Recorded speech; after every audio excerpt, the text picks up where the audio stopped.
बौद्ध धर्माचा प्रचार व प्रसारासाठी संपूर्ण बौद्धाचे एकच प्रतीक असावे यासाठी सन 1980 मध्ये श्रीलंकेचे अनागरिक देवमित्त धम्मपल महास्तवीर गुणानंद सुमंगल बौद्ध विद्वान GRD डी सिल्वा व बौद्ध राष्ट्रातील अनेक बौद्ध विद्वान यांनी मिळून पवित्र बुद्धाच्या शरीराशी संबंधित असलेल्या निळा, पिवळा, लाल, पांढरा व केशरी अशा 5 रंगांचा उभ्या आडव्या पट्ट्यामध्ये विश्वधम्म ध्वजाची निर्मिती केली। हा ध्वज सर्व राष्ट्रांनी 8 जानेवारीला 1989 मध्ये स्वीकारला। म्हणून या दिवशी नांदेड तालुक्यातील कुरगाव येथे 339 फूट पंचरंगी महाधम्मध्वज पद यात्रेचे आयोजन करण्यात आले होते। या महापदयात्रेत हजारो बौद्ध बांधव व भगिनी सहभागी झाले होते। नांदेड शहरात आगमन होतात जागोजागी महापदयात्रेचे स्वागत करण्यात आले।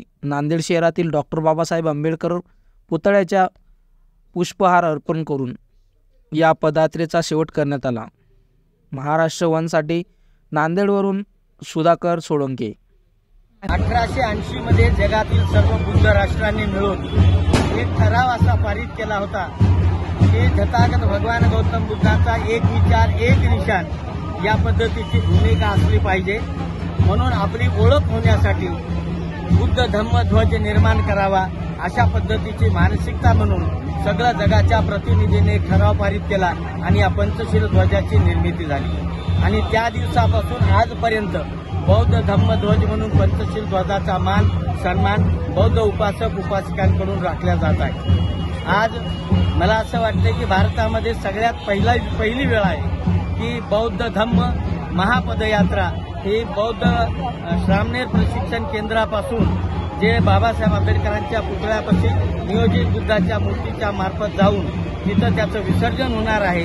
तिथं विचारवंतांचे काही भाषणं होणार आहेत आणि बाबासाहेबांना अपेक्षित असलेला बुद्ध धर्म हा लोकांपर्यंत पोहोचवण्याचा प्रयत्न आदरणीय भंते पय्याबोधीजी यांच्या मार्फत आणि सर्व भिक्खू गणांच्या मार्फत होत आहे।